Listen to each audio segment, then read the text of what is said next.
কলকাতা এমনই একটি জায়গা যাকে মানুষ প্রাণভরে ভালোবাসে। এক অর্থে কলকাতা একটা প্যারাডক্সের মতো।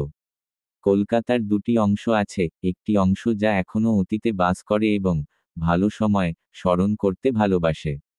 এবং তারপরে আধুনিক কলকাতাও আছে, সবকিছুই জমকালো এবং দ্রুতগতির হতে চেষ্টা করছে। কিন্তু আপনি অস্বীকার করতে পারবেন না যে এই শহরের এমন একটি আকর্ষণ আছে যা এর প্রেমে পড়া সহজ করে তোলে।